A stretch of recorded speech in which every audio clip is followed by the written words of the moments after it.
이재명 대통령이 오늘 새 정부의 첫 새 예산안을 설명하는 시정연설에 나섭니다. 경제 성장과 민생 회복을 뒷받침하기 위해 확장 재정에 방점이 찍혔는데 이 대통령이 적극 설득에 나설 것으로 보입니다. 정인용 기자입니다. 내년도 정부 예산안 규모는 728조 원으로 올해보다 약 8% 늘어난 역대 최대입니다. 본 예산, 한 해 나라 살림을 짜는 것, 새 정부 들어 이번이 처음인데 이재명 대통령이 직접 시정연설을 통해 예산 방향성을 알립니다. 방점은 경제 성장과 민생 회복에 찍힐 걸로 보입니다. 미래 먹거리인 인공지능 예산은 기존보다 3배 넘게 늘었고 연구개발 분야도 대폭 증가했습니다. 또 이 대통령의 대표 사업인 지역화폐 예산도 20조 원 넘게 편성했는데 지역경제 활성화 마중물 역할을 할 거란 기대감이 반영됐습니다. 실제 이 대통령은 취임 이후 유사한 소비 진작책인 민생회복 소비 쿠폰 추경에 나서며 효과를 강조하기도 했습니다. 소비 쿠폰 지급에 힘입어서 29개월 만에 가장 큰 폭으로 증가했습니다. 적절한 재정 투입이 국민 경제 성장에 미치는 긍정적 효과가 현장에서 증명됐습니다. 이 대통령은 예산안 시정연설에 앞서 에이펙 성과도 소개할 전망입니다. 관세 협상 타결과 한중관계 복원 등이 언급될 걸로 보입니다. 줄곧 천명해온 국익 중심 실용 외교를 부각할 거란 관측이 나옵니다. 특히 전임 정부의 긴축 재정 기조가 새 정부 들어 확 바뀌는 만큼 이 대통령은 시정연설에서 원활한 예산 처리를 위한 야당의 협조를 적극 구할 걸로 예상됩니다. YTN 정인용입니다.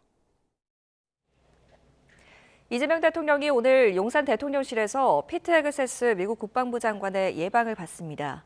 이 자리에서 최근 트럼프 미 대통령의 동의를 얻은 한국의 핵 추진 잠수함 도입과 새 정부 임기 내 목표인 전시작전 통제권 회복 문제 등이 논의될지 주목됩니다.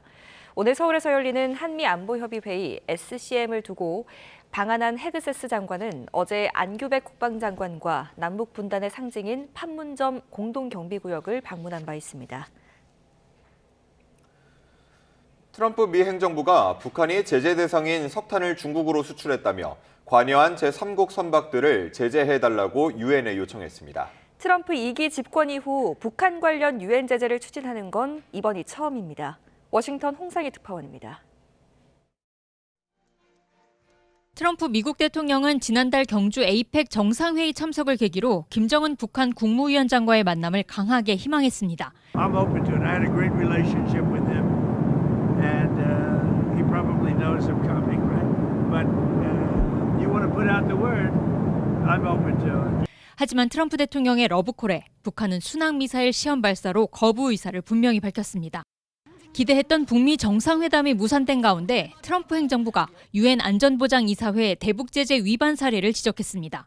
미 국무부는 북한이 유엔 안보리 제재 대상인 석탄과 철광석을 중국으로 수출한 정황을 파악했다며 이 과정에 관여한 제3국 선박들도 유엔 제재 대상으로 지정해야 한다고 주장했습니다. 지난 5월 시에라리온 선박이 북한 선박으로부터 석탄을 넘겨받아 중국 웨이팡으로 운송한 것으로 확인됐다며 모두 7척의 선박의 제재를 유엔에 요청했습니다. 국무부 관계자는 이번 제재 추진이 북미 정상회담 무산과 관련이 있느냐는 질문엔 특별한 연관성은 없다고 답했습니다.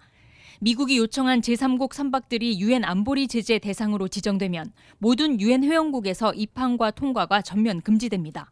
하지만 유엔 안보리 상임 이사국인 중국과 러시아가 반대할 것으로 보여 제재안의 통과 가능성은 거의 없습니다. 트럼프 행정부가 2기 출범 이후 처음으로 북한과 관련한 유엔 제재 추진에 나선 건 북한을 대화로 이끌기 위해 유화책뿐 아니라 제재 압박도 병행하겠다는 의지로 풀이됩니다. 워싱턴에서 YTN 홍상입니다. 트럼프 대통령이 엔비디아의 최첨단 칩을 다른 나라에 공급하지 않겠다며 중국뿐만 아니라 동맹국에까지 수출 통제 가능성을 시사했습니다. 한국에 최첨단 칩 26만 장을 공급하기로 한 엔비디아의 입장을 뒤집는 것이어서 현대차 등 국내 기업의 AI 칩 수급에 비상이 걸릴 것으로 보입니다. 뉴욕에서 이승윤 특파원입니다. 트럼프 미국 대통령은 엔비디아의 최첨단 인공지능 AI 반도체의 경우 수출 없이 내수로만 돌릴 것이란 구상을 밝혔습니다. NVIDIA is really just a brilliant company. New Blackwell that just came out, it's 10 years ahead of every other chip. We don't give that chip to other people. 트럼프 행정부가 중국뿐만 아니라 동맹국에도 엔비디아의 최첨단 칩 수출을 통제할 경우 한국의 AI 반도체 수급에 악영향을 미칠 전망입니다. 앞서 엔비디아는 한국 정부와 삼성전자, SK그룹, 현대차그룹, 네이버 클라우드 등의 26만 장의 그래픽 처리 장치 GPU를 공급하기로 했습니다. 특히 한국에 공급할 GPU 26만 장은 대부분 최신 GB200 그레이스 블랙웰이며 보조 GPU인 RTX 6000 시리즈도 일부 들어갈 것으로 알려졌습니다. 블랙웰은 생성형 AI와 데이터 센터용으로 만든 차세대 그래픽 칩으로 방대한 AI 연산을 빠르고 효율적으로 처리하는 엔진입니다. 특히 현대차가 블랙웰 5만 장으로 데이터 센터를 구축하면 엔비디아 H100 12만 장을 보유한 테슬라와 비슷한 AI 연산 능력을 갖추게 됩니다. 하지만 블랙웰 공급에 차질이 생길 경우 자율주행차 개발을 놓고 테슬라와 경쟁 중인 현대차 등 국내 기업에는 치명타가 될 전망입니다. 한국 방문 때 많은 선물을 챙겨가고도 트럼프 대통령이 블랙웰 수출을 통제할 경우에 엔비디아는 물론 한국 정부와 기업들의 반발도 거세져 양국 간 돌발 변수가 될 가능성이 제기되고 있습니다. 뉴욕에서 YTN 이승윤입니다. 삼성전자가 미국에서 열린 특허 소송에서 1억 9,140만 달러, 약 2,740억 원을 배상하라는 명령을 받았다고 로이터 통신이 보도했습니다. 로이터에 따르면 미국 텍사스 연방법원 배심원단은 삼성전자가 팩티바 디스플레이가 보유한 유기 발광 다이오드 기술 관련 2개의 특허를 침해했다고 판단해 그 손해를 배상하라는 판결을 내렸습니다. 팩티바는 2023년 제기한 소송에서 삼성전자의 갤럭시 스마트폰, TV, 컴퓨터, 웨어러블 기기 등 여러 제품들이 OLED 디스플레이 향상을 위한 자사의 기술을 적용했다고 주장했는데요. 삼성전자는 이런 주장을 부인하며 해당 특허들이 효력이 없다고 맞섰지만 배심원단은 팩티바의 손을 들어줬습니다. 미국의 중앙은행 연방준비제도 인사들이 잇따라 기준금리 인하에 반대하는 매파적인 발언을 내놨습니다. 리사 쿡 연준 이사는 워싱턴 브루킹스 연구소를 방문해 트럼프 행정부의 관세로 인해 향후 1년 동안 인플레이션이 높게 유지될 가능성이 있다고 경고했습니다. 오스탄 굴스비 시카고 연방준비은행 총재 역시 인플레이션이 중앙은행의 연간 목표치인 2%를 훨씬 상회하는 상황에서 금리 추가 인하에 대해 회의적이라고 말했습니다.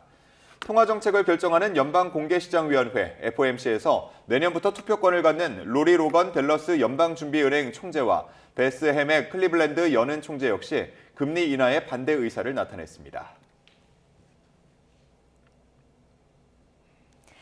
인공지능 관련 대형 거래가 성사되며 기술주가 주가를 끌어올렸지만 연방준비제도 관계자들의 매파적 발언이 나오면서 뉴욕 증시는 혼조세로 마감했습니다. 뉴욕 증권거래소에서 우량주 중심의 다우존스 30 산업평균 지수는 전장보다 0.48% 하락한 47,336.68의 거래를 마감했습니다. 대형주 중심의 스탠더드 앤 푸어스 500 지수는 0.17% 상승한 6,851.97, 또 기술주 중심의 나스닥 종합지수는 0.46% 오른 23,834.72에 장을 마쳤습니다.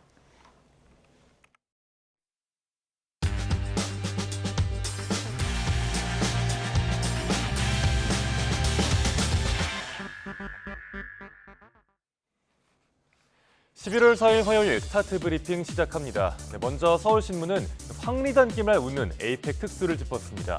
경주 관광의 양극화 해소가 과제로 남았다는 얘긴데요. 사진으로 보겠습니다. 왼쪽은 경주 황남동의 황리단길이고요. 오른쪽은 원도시민 금리단길 일대입니다. 두 거리가 약 500m밖에 떨어져 있지 않은데 한쪽은 관광객들로 붐비고 다른 한쪽은 한산한 데다가 임대 현수막까지 붙어 있습니다. 이번 에이펙을 위해 지은 천년 미소관이나 경주 화백 컨벤션 센터 등엔 발길이 끊이질 않고 있습니다. 경주시도 이들 시설을 포스트 에이펙의 핵심 거점으로 활용한다는 계획입니다.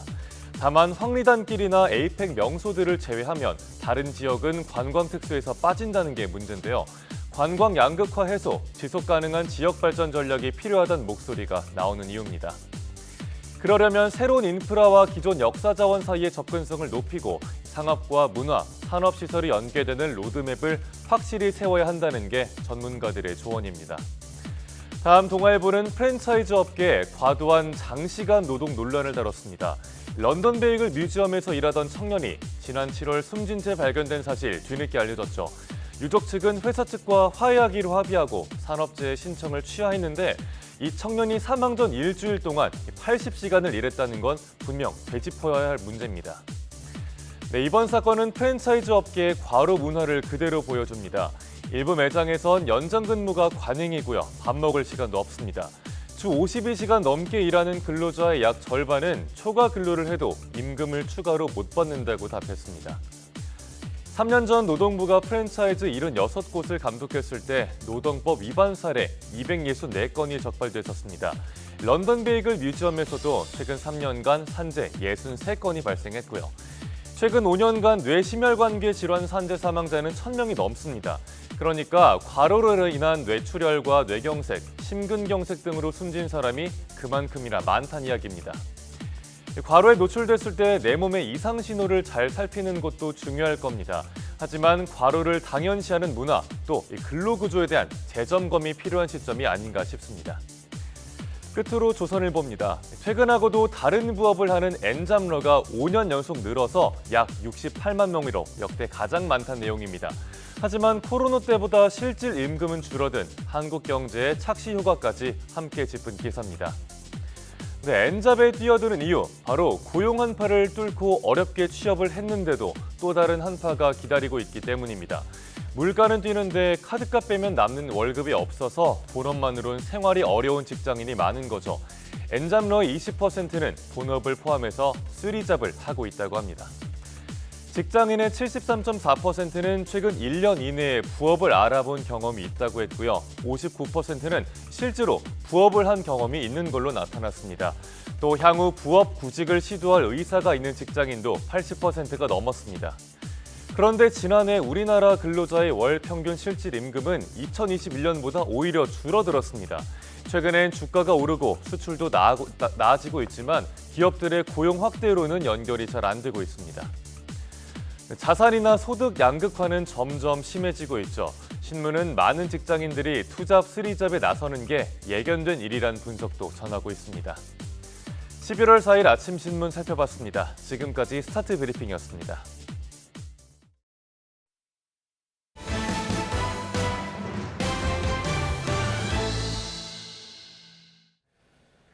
더불어민주당은 정년 연장은 고령자의 소득 공백을 메우고 연금 재정을 안정시킬 수 있는 긍정적 방안이라며 연내 입법 추진 의지를 다졌습니다. 민주당 김병기 원내대표는 어제 국회에서 당 차원의 정년 연장 특위 첫 회의를 열고 이같이 밝혔습니다. 김 원내대표는 다만 청년 고용 위축과 기업 부담 증가 가능성은 충분히 검토해야 한다며 세대와 노사를 아우르는 공론화 장이 필요하다고 강조했습니다. 국민의힘 한동훈 전 대표는 더불어민주당이 추진하는 현행 60세에서 65세로의 정년 연장안을 두고 청년과 미래 세대에 불리하다며 반대 의사를 밝혔습니다. 한 전 대표는 어제 자신의 SNS에 연공서열제를 유지하는 정년 숫자 변경은 이미 60세 정년에 가까워진 기성세대에 유리하다며 이같이 적었습니다. 이어 평균 수명 연장으로 인해 지금보다 더 일해야 하는 현실은 분명하지만 법적 정년 연장은 청년 세대의 일자리와 급여, 직급과 직무를 빼앗는다고 지적했습니다. 그러면서 한 전 대표는 대안으로 60세부터 국민연금 수급 연령까지 새로운 조건의 근로계약을 체결해 재고용하는 방식을 제시했습니다. 윤석열 전 대통령이 주변의 비상대권을 언급하면서 한동훈 전 국민의힘 대표를 총으로 쏴서 죽이겠다고 언급했었다는 법정 증언이 나왔습니다. 서울중앙지방법원은 윤 전 대통령의 내란 우두머리 혐의 사건 공판을 열고 곽종근 전 특전사령관에 대한 증인신문을 진행했습니다. 곽종근 전 사령관은 지난해 국군의 날 행사 이후 있었던 만찬 자리에서 윤 전 대통령이 한동훈 전 대표와 일부 정치인을 호명해 잡아오라면서 총으로 쏴서라도 죽이겠다고 말했다는 증언을 했습니다. 곽 전 사령관은 어제 공판에서 윤 전 대통령이 당시 시국 이야기할 상황이 아니지 않았었냐고 언급하자 지금까지 말하지 못했던 부분을 하겠다면서 이같이 말했습니다.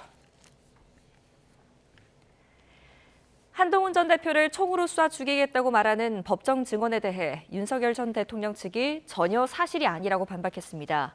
윤 전 대통령 변호인단은 언론 공지를 통해 한동훈 전 대표에 관련한 각종근 전 사령관 주장은 사실이 아니라며 처음 듣는 얘기라고 밝혔습니다. 변호인단은 또 윤 전 대통령이 자신이 왜 한동훈 전 대표를 잡아오라고 하겠느냐고 수차례 말했다고도 설명했습니다. 그러면서 곽 전 사령관의 진술은 일관성이 부족하고 발언이 자주 바뀌었다면서 해당 내용이 사실인지 매우 의문이라고 강조했습니다. 내란 특검이 내란 중요 임무 종사 혐의로 추경호 의원에 대한 구속영장을 청구했습니다. 내란 특검이 현역 의원에 대해 구속영장을 청구한 건 이번이 처음입니다. 비상계엄 당시 원내대표였던 추 의원은 의원총회 장소를 수차례 변경해 계엄 해제 결의안 표결을 방해한 혐의를 받습니다. 어제 오후 대전에 있는 식품 제조 공장에서 큰 불이 나 한때 대응 1단계가 발령됐습니다. 제주 협재포구 해상에선 좌초된 어선에서 승선원 10명이 무사히 구조되기도 했습니다. 밤사이 사고 소식 윤흥성 기자입니다. 건물을 삼킨 불길이 뿌연 연기를 내뿜으며 쉴 새 없이 피어오릅니다. 어제 오후 6시 반쯤 대전 동구 구도동에 있는 식품 제조 공장에서 불이 났습니다. 직원들이 모두 퇴근해 다친 사람은 없었지만 불은 2층짜리 공장을 모두 태운 뒤 3시간 반 만에 꺼졌습니다. 주변에 소규모 공장이 밀집해 있어 소방당국은 한때 대응 1단계를 발령해 진화 작업을 벌였습니다. 소방 공무원들이 한 7, 80명 정도 제 눈에 띄었고 연기가 무지하게 많이 심하게 났었습니다. 소방은 정확한 화재 원인과 피해 규모를 조사하기 위해 국립과학수사연구원과 정밀 감식을 벌일 예정입니다. 어제 저녁 7시 40분쯤 충북 충주시 안림동에 있는 아파트 6층에서 불이 났습니다. 이 불로 주민 54명이 옥상으로 대피하거나 고립됐다가 구조됐고 소방서 추산 3,800만 원의 재산 피해가 났습니다. 소방은 안방에서 불이 시작된 것으로 보고 정확한 원인을 조사하고 있습니다. 비슷한 시각 서울 강서구 화곡동에 있는 3층짜리 다세대 주택 2층에서도 불이 났습니다. 주민 1명이 연기를 마셔 병원으로 옮겨졌고 10명이 스스로 대피했습니다. 소방당국은 RC카 배터리 충전 중 불이 난 것으로 보고 있습니다. 어젯밤 11시 40분쯤 제주시 협재포구 북쪽 해상에서 29톤급 어선 A호가 좌초됐습니다. 신고를 받고 출동한 해경은 선장 등 선원 10명을 모두 구조했습니다. YTN 윤웅성입니다. 군부대나 공공기관을 사칭해 돈을 뜯어낸 뒤 잠적하는 이른바 노쇼 사기가 기승을 부리고 있습니다. 경찰이 범죄 조직원 114명을 무더기로 검거했는데 이번에도 거점은 캄보디아였습니다. 홍성우 기자입니다. 필요한 물품을 사겠다며 군부대가 업체에 보낸 결제 확약서입니다. 또 다른 확약서 역시 직인까지 찍혀있지만 모두 사기 조직이 만든 가짜였습니다. 철물점에 물품 대량 구매를 요청한 뒤 피치 못할 사정이 생겼다며 본인들이 소개해준 업체에서 전투 식량을 대리 구매해달라고 부탁했습니다. 훈련에 사용할 식품들을 담당 보고관이 좀 누락을 시켜가지고 알아보고 있다가 기존에 지금 저희 거래받고 있던 거래처에서 오늘 배송은 안 된다고 해가지고 거래를 놓치게 아쉬운 업체는 대리 구매에 응해 돈을 송금했고 이후 사기 조직은 잠적했습니다. 군부대 외에도 정당과 연예기획사, 대통령 경호처 등을 사칭하며 이뤄진 이른바 노쇼 사기가 지난해 말부터 기승을 부렸습니다. 전국에서 확인된 것만 무려 560여 건.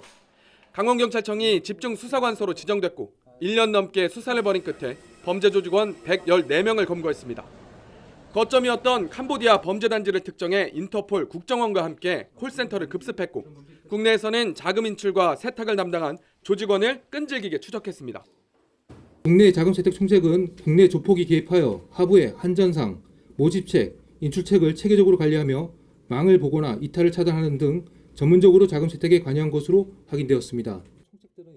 범행 가담자들은 경제적으로 취약하거나 고수익 제한에 혹한 20, 30대 청년층과 사회 초년생이 대부분이었습니다. 아직 해외 조직원 17명과 중국인으로 추정되는 총책은 잡히지 않은 상황. 경찰은 이른바 노쇼 사기 피해를 막기 위해 아직 검거되지 않은 해외 조직원은 물론 이와 연결된 국내 조직원까지 모두 검거하는 데 수사력을 모으고 있습니다. YTN 홍성욱입니다. 최근 제주에서 마약 밀수가 잇따라 적발되며 우려가 커지고 있습니다. 해안가에서 66만 명이 투여할 수 있는 마약 케타민이 발견된 데 이어서 또 4만 명이 투약할 수 있는 양의 필로폰을 밀수한 중국인이 구속됐습니다. 고재형 기자입니다. 해안가에서 흰옷을 입은 30대 중국인 A씨가 다른 남성에게 여행용 가방을 건넵니다. 이 남성은 가방을 서울로 옮겨주면 30만 원을 주겠다는 글을 보고 A씨를 만나 가방을 건네받았지만 수상함을 느꼈습니다. 20대 한국인 남성은 A씨로부터 가방을 건네받은 뒤 폭발물이 의심된다며 인근 파출소에 신고했습니다. 경찰은 가방을 조사해 폭발물 대신 차봉지에 담긴 필로폰 1.2kg을 발견하고 인근 호텔에 있던 A씨를 긴급 체포했습니다. A씨는 태국과 싱가포르를 거쳐 지난달 27일 제주공항을 통해 입국한 것으로 확인됐고 마약 밀수 혐의는 전면 부인하고 있습니다. 마약인 것을 전혀 모르고 아는 지인이 전달해 주라고 그래가지고 명품 옷이나 과자 이런 거 차로 이런 걸로 알았다고. 지난 한 달 동안 제주에서는 필로폰 밀수 적발을 비롯해 해안가에서 대량의 케타민이 잇따라 발견되면서 제주가 해외 마약 유통망 통로로 악용되는 것 아니냐는 우려가 커지고 있습니다. 그 선박이 들어갔던 어떤 항구에서 마약이 붙어서 들어왔는지 알기 어려운 부분이기 때문에 출처를 알 수 없는 부분, 그리고 한 번에 들어왔을 때 양이 많을 수 있다는 부분, 이런 부분이 우려가 됩니다. 제주는 바다와 하늘로 접근이 쉽지만 단속 인력과 장비가 부족해 범죄 조직의 표적이 될 수 있는 만큼 전방위적인 대책 마련이 시급합니다. YTN 고재영입니다.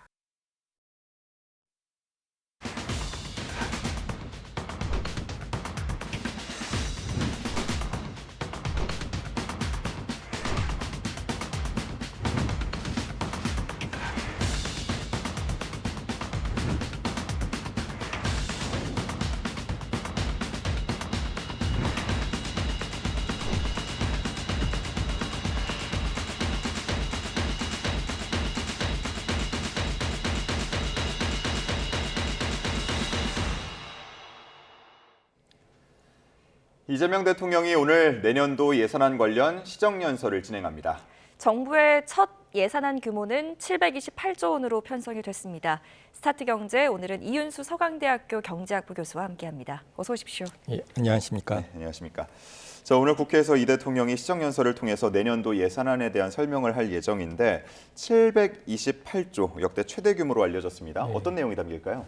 일단 현 정부 임기 내에서는 두 번째 연설이지만 본 예산 심사 국면에서는 이제 처음 하는 연설이기 때문에 어떤 정책과 예산의 직접적인 방향성을 밝히고 이제 협조를 구할 것으로 예상이 되는데요. 주요한 내용은 일단 민생 안정과 미래 성장 기반을 구축하기 위한 확장 재정의 필요성을 일단 강조를 할 것 같습니다. 네. 그리고 거기에는 지역사랑 상품권이라든가 국민 성장 펀드 등 민생은 물론 성장 정책에 대한 것들이 있기 때문에 이런 것들에 대해서 조속하게 통과를 할 것을 촉구할 것 같고요. 네. 여기에는 잘 아시다시피 AI라든가 반도체 등 국가 전략 산업 투자하고 사회복지, 고용 등 예산이 증액된 부분들이 있습니다. 일종의 포용 성장을 위한 성장 전략이 부각되어 있기 때문에 어떤 경기 둔화 우려 속에서 우리가 단기적인 경기 부양도 챙겨야 되겠지만 중장기 성장 기반 조성을 위해서는 재정 확대가 필요하다라는 메시지가 주요 내용이 될 것 같습니다. 네, 이번에 이 슈퍼 예산 확장 재정 기조를 놓고 일각에서는 또 야당에서는 우려의 목소리가 나오는 것 같습니다. 성장 동력의 확보가 될 것이냐 아니면 재정 중독에 빠져서 빚잔치를 일으킬 것이냐, 약이 될 것이냐 독이 될 것이냐 어떤 부분에 좀 공감하십니까? 예, 사실 정부 입장에선 굉장히 어려운 측면이 있습니다. 네. 이게 적극적으로 재정 운영을 해서 미래를 더 낮게 설계한다라는 것이 목적인데요. 사실 2026년도 예산안은 대한민국의 미래의 분기점이 될 수 있다고 볼 수 있을 정도로 AI 등이라든가 우리가 정말 조급하게 따라가야 될 내용들이 있는 것도 사실입니다. 그래서 적극적인 투자로 성과를 거둔다면 우리가 뭐 도약의 기회로 삼고 의도했던 대로 뭐 세수를 확보할 수 있을 정도의 성장 기반을 가지고 있을 수도 있지만요. 근데 반면에 그 사실 이번에 그 예산이 늘어난 내용들을 보면 R&D하고 혁신이 가장 증가율이 높은 것은 사실이지만 또 증가의 규모로 보면 가장 늘어난 것이 보건복지와 관련된 내용이기도 하거든요. 예. 약 20조 정도가 늘어나는데 문제는 우리가 이렇게 보건복지를 늘리는 것과 관련돼서 우리가 예상하는 것보다 의무복지 비중이 굉장히 크게 늘어날 수 있다라는 겁니다. 이거는 어떤 인구가 고령화됨에 따라서 저희가 어떤 기존에 지출하던 예산이 자연스럽게 늘어나는 것이기 때문에 어떤 면에서는 통제하기가 좀 어려운 측면이 있는데요. 네. 이제 야당 입장에서 사실 좀 우려를 할 만한 부분은 이게 기존에는 우리가 뭐 재정 준칙이라는 것을 좀 강조를 했었습니다. 우리가 지금 현재 대한민국 정부의 재정 적자 규모가 뭐 OECD 대비해서 비교를 한다면은 뭐 50% 정도로 안정적인 수준이라고 볼 수도 있겠지만은 사실 그 늘어나는 속도가 굉장히 빠르고요. 그리고 우리는 기축통화국이 아니기 때문에 그 절대적인 비중 자체도 우리가 안정적이라고 보기 힘든 상황인데 이 재정준칙 기조에 대한 언급이 뭐 여당에서 언급하는 것뿐만 아니라 정부에서 내놓은 기획재정부에서 내놓은 그 국가재정운용계획에서도 빠졌거든요. 네. 사실 국민들 입장에서는 최근에 가계부채 같은 것들을 굉장히 꾹꾹 누르면서 어떤 면에서는 꼭 필요한 주거에 관한 대출도 늘리지 못하게 하는 상황인데 정부는 어떤 재정을 너무 낭비하는 게 아닌가라는 인상을 주지 않기 위해서는 어떤 지금 지출하기로 된 재정들이 정말로 필요한 것에 효율적으로 쓸 뿐만 아니라 어떤 분야에서 늘려야 된다면 그동안 저희가 잘못 지출했던 낭비가 심했던 부분들은 잘 찾아서 줄이는 것이 필요할 것 같다라는 생각을 합니다. 예. 자, 이렇게 역대 최대 규모의 예산안이 편성된 데에는 그동안 성장 둔화에 대한 우려도 함께 깔려 있는 것 같아요. 예, 맞습니다. 사실 우리가 그 지난 몇 년 동안에 물론 단기적으로 뭐 계엄이라든가 뭐 코로나 이후의 회복이라든가 이런 측면에서 경제 성장률이 상당히 낮아져 있는 측면이 있고요. 그리고 특히 올해 그 한국은행 등이 그 예측한 성장률이 뭐 1% 근방이 굉장히 낮은 수준이기 때문에 단기적으로 그 경기 부양을 하는 것은 이제 어느 정도 꼭 필요한 일이긴 합니다. 근데 사실 우리가 이렇게 성장률이 낮아진 것은 단기적으로 경기가 뭐 안 좋다라는 측면도 있겠지만은 그보다는 어떤 성장 동력이 없고 어떤 경제가 저성장 구조로 돌아갔다라는 측면을 무시하기 어렵습니다. 사실 인구가 이렇게 감소하는 나라에서 경제가 성장을 하는 것은 굉장히 어렵고요.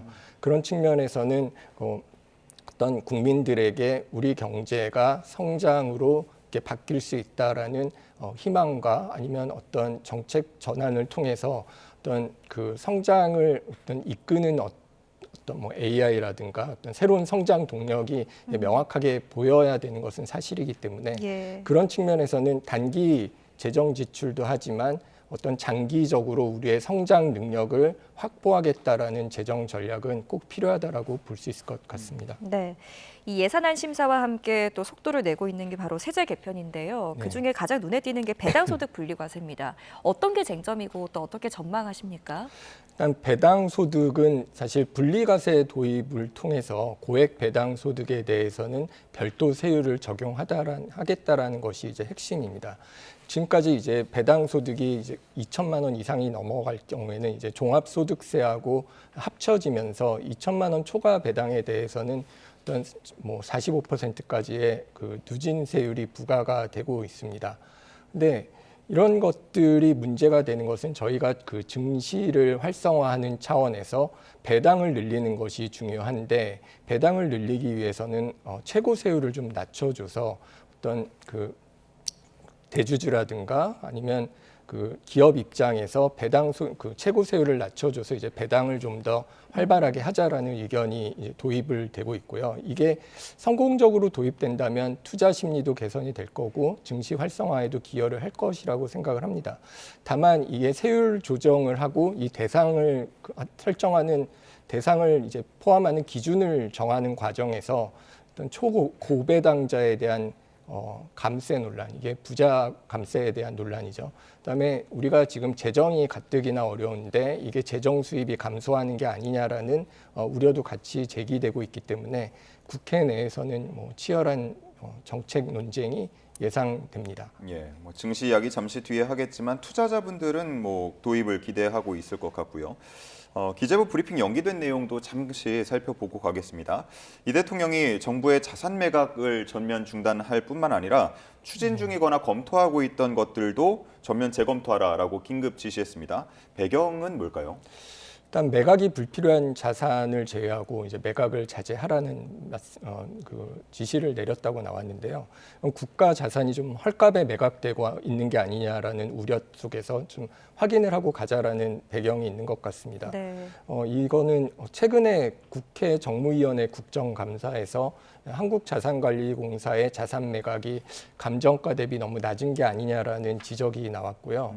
이로 인해서 국가 재산 가치가 훼손되고 세수 손실 문제가 있는 게 아니냐라는 문제가 부각이 되었습니다. 그래서 대통령이 현재 진행 중이거나 검토 중인 자산 매각에 대해서 전면 재검토를 지시했고요. 이로 인해서 불필요한 자산 매각은 자제하고 부득이 매각을 해야 되는 경우에는 국무총리가 사전 재가를 받도록 하는 구체적인 지침도 내려온 것으로 알려졌습니다. 네. 자, 계속해서 코스피 이야기 좀 해보겠습니다. 코스피가 다시 사상 최고치를 경신을 했습니다. 4,200선에서 마감을 했는데 이 상승세가 언제까지 계속될 거라고 보십니까? 예, 사실 많은 분들이 10만 전자를 꿈꾸다가 이게 10만 원 되기 전에 99,000원 선에서 팔고 했다가 이제 11만 원이 올라가면서 그러니까요. 이제 그걸 예. 따라가야 되나라는 고민에 빠진 것 같은데 어제는 개인이 따라갔다라는 기사들이 좀 나온 것 같습니다. 네. 사실 이 AI에 대해서 AI가 예상보다 굉장히 빠르게 성장을 하고 있고요. 이 AI가 호황을 이제 굉장히 빠르게 성장을 하고 그 과정에서 반도체 수요도 굉장히 많이 늘어나고 있습니다. 그래서 최태원 회장이 AI 발전 속도가 너무 빨라서 이게 새로운 컴퓨팅 파워에 대한 공급이 어떤 반도체 수요 성장세 같은 거를 따라가기 어렵다라고 어떤 연설에서 밝혔는데요.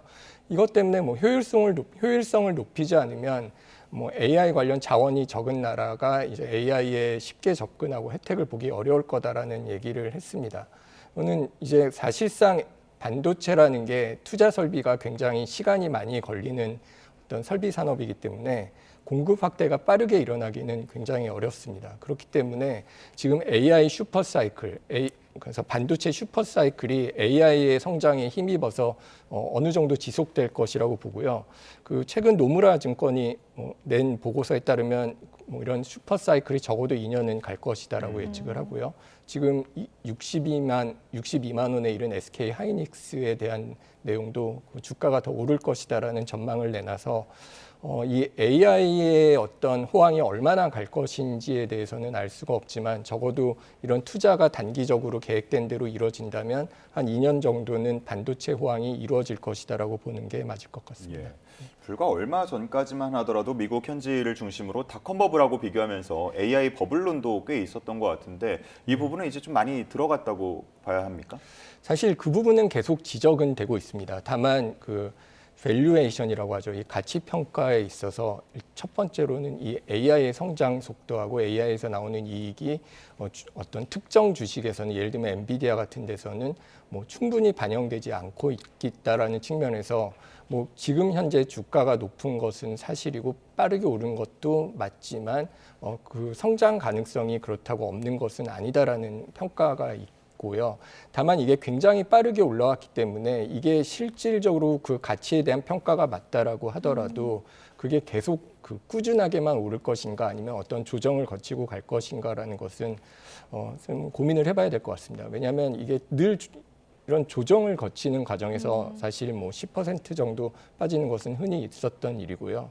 이게 그 장기적으로는 더 성장을 하더라도 이게 어느 정도 주가에 이미 선반영되어 있느냐에 따라서 주가의 움직임이 결정될 것 같습니다. 네, 투자하시는 분들도 좀 참고하시면 좋겠습니다. 자, 이어서 쿠팡 이야기 해볼 텐데요. 쿠팡 내에서 이제 건강권과 이 노동자들의 건강권과 생계권을 가지고 민주노총과 택배기사 사이에서 좀 이견이 있는 것 같습니다. 보통 이런 의견 차이는 이 사측과 노동자 측에 있기 마련인데 민주노총에서는 택배기사의 건강권을 보호하기 위해서 새벽 배송 제한해야 한다라고 주장을 하고 있고 택배기사들은 오히려 이거 우리 업무 방해하는 거다. 고용 안정만 해치는 일이다. 이렇게 지금 주장이 대립되고 있다고요. 예, 지금 말씀하신 것처럼 이게 사측과 노측의 갈등이 아니라 그 노동하는 노조와 어떤 그 노동자들 간의 갈등이라는 측면에서 좀 관심 있게 볼 수 있을 것 같은데요. 네. 이건 어떤 측면에서 또 노동과 관련해서도 본인 일자리가 아닌 남의 일자리에 개입을 하고 있는 게 아니냐라는 얘기도 나오고 있습니다. 사실 민주노총은 그 쿠팡 기사들의 상급 단체는 아닙니다. 그래서 그 건강권 보호 명분으로 새벽 배송 금지를 주장하고 있지만 실제로 당사자인 쿠팡 기사들은 93%가 반대하는 결정을 대신 주장하고 있거든요. 이런 측면에서는 이게 보통 노동조합에서 문제를 할 때는 우리가 일하는 노동 요건이 안 좋으니까 이거를 개선해달라는 자기들의 노동권에 대한 얘기인데 이것은 자기들은 노동을 하겠다라고 얘기를 하고 있는데 자기들과는 어떤 직접적인 연관관계가 없는 다른 노동조합에서 이것을 하지 못하게 한다라는 측면에서 전통적인 노동권 보호가 아니라 어떤 면에서 노조의 대표성이 과잉돼서 나타나는 현상이라고 보는 게 맞고요. 그래서 이런 측면에서는 전통적 노조가 일반적으로 어떤 혁신에 저항하면서 그 자기네 안전을 이제 찾았던 거와는 반대되고 지금은 오히려 이제 일자리 보호를 해달라는 측면이 있습니다. 그래서 이게 일자리 보호를 해달라는 게 어떤 그 지금 민주노총이 주장하는 바가 자신들의 생계 수단을 제한하는 문제가 있다라는 거고요. 그다음에 이것이 단순히 노동과 노동의 문제뿐만이 아니라 소비자의 권익하고도 연관이 된다라는 측면에서 저희는 좀 주의 깊게 봐야 될 거라고 생각을 하는데요. 새벽 배송이 소비자에게는 정말 필요한 서비스가 됐고 많은 자영업자들에게도 꼭 필요한 서비스가 되어 있습니다. 이게 금지 조치라는 건 단순한 근로시간 제한이 아니라 일자리 감소하고 서비스 후퇴를 의미하는 건데 새벽 배송이 사실 IT 기술이랑 물류 시스템을 융합해서 탄생한 우리나라에서 최근에 보기 드물었던 산업 혁신의 결과물이라는 데서 저희가 생각을 해야 되는데요. 좀 전에 뭐 재정 적자, 저성장 이런 얘기들에 대해서 우리가 얘기를 했는데 지금 빚을 내서라도 성장을 가지고 오겠다라고 하는 정부의 입장이나 아니면 국민 경제의 관점에서 생각을 해본다면 사실 이런 혁신 성장을 어떤 플랫폼 경제, 새로운 비즈니스 모델에서의 혁신이 제대로 일어나는 것은 굉장히 중요하다라고 생각을 합니다. 근데 지금 이런 노조의 요구는 사실 어떤 면에서는 좀 기득권을 보호하면서 어떤 소비자 편익과 연결된 생산적인 일자리를 지금 없애자라는 주장을 하고 있는 거기 때문에 이건 노동이나 경제 현실보다는 좀 이념이 과하게 앞선 게 아니냐라는 우려도 나오고 있습니다. 그래서 새벽 배송 제한에 대해서 이제 93%가 반대를 한다라는 저희가 자료도 띄워드렸고 그 이유에 대해서도 조금 전에 그래프로 보여드렸었는데요. 교통 혼잡이 적고 엘리베이터를 사용하기 편리하다라는 의견이 많았고 수입이 더 좋다. 그리고 남은 개인 시간을 활용하기가 좋다. 이런 의견 등이 있었습니다. 앞으로 계속 좀 쟁점이 될 것 같은데 정부에 관련된 입장이 혹시 나왔습니까? 사실 정부는 이게 간섭을 하기는 좀 어려울 것 같습니다. 실제로 노조의 활동이라는 것은 또 보장이 되어 있고 지금 현재 민주노총이 얘기했다는 것만으로 해서 사실 실질적으로 권익이 침해되는 일들은 노동자 입장이나 소비자 입장에서는 나오지 않았기 때문에요. 다만 말씀드린 대로 이게 플랫폼 산업이랑 유통 현상이라는 것이 구조가 굉장히 많이 달라져 있기 때문에 어떤 노조의 입장에서 이것을 바라보는 게 뭐 20, 30년 전에 산업 노동의 틀로 봐서는 좀 안 된다라는 측면에서 어떤 소비자 보호와 그다음에 노동자의 건강권 보호는 또 중요한 문제이기는 하지만 이것이 어떤 우리의 혁신이라든가 산업 구조의 변화와 좀 같이 그 맞물려 돌아가야 되는 거기 때문에 이런 측면에서는 우리가 이런 건강권 보호를 막연히 일자리를 없애거나 그걸 막게 한다라기보다는 뭐 휴식 시간을 늘린다든가 아니면 뭐 노동 여건을 개선한다라는 어떤 개선의 문제에서 좀 바라봐야 되지 않을까라는 생각을 하고 있습니다. 네, 알겠습니다. 오늘 여기까지 듣겠습니다. 스타트 경제, 오늘은 이윤수 서강대 경제학부 교수와 함께했습니다. 잘 들었습니다. 네, 감사합니다.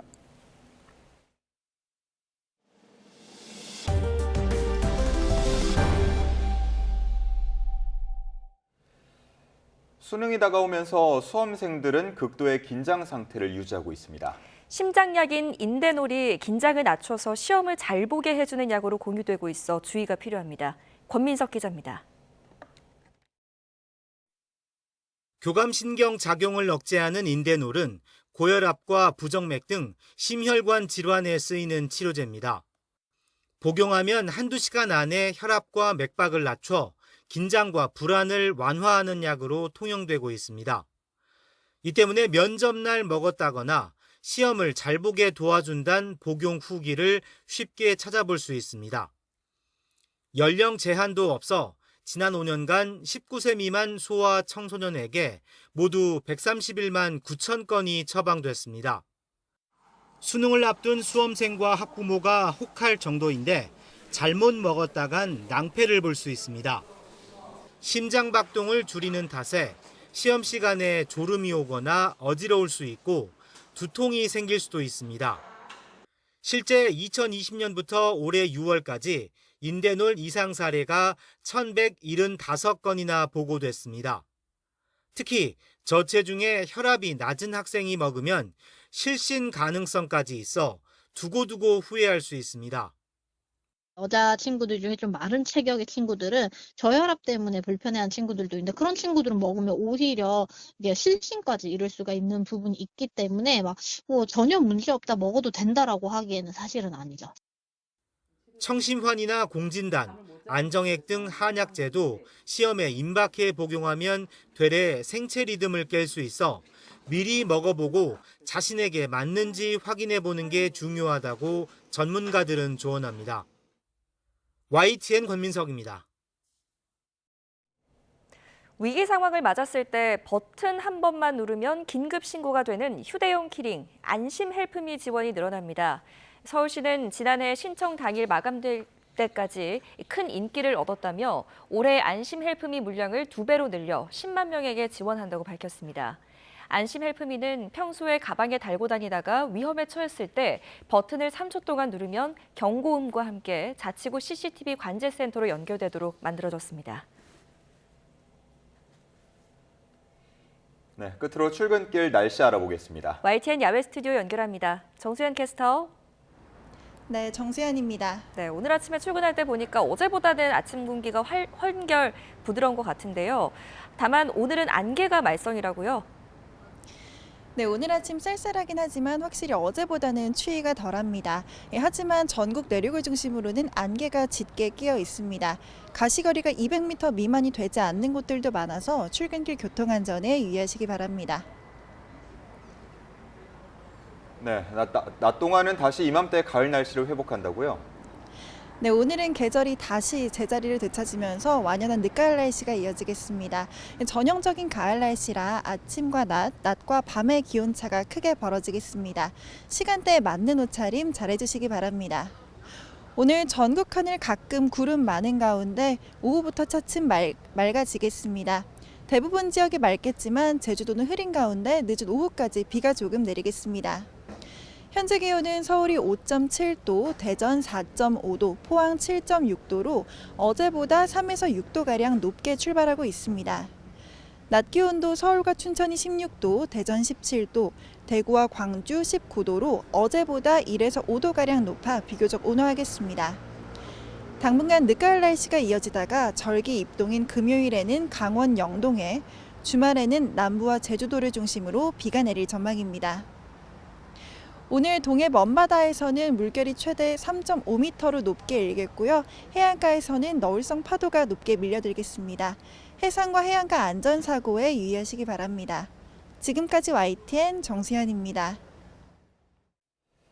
이상으로 뉴스타트 3부 마칩니다. 활기찬 아침 보내시기 바랍니다. 시청해주셔서 고맙습니다.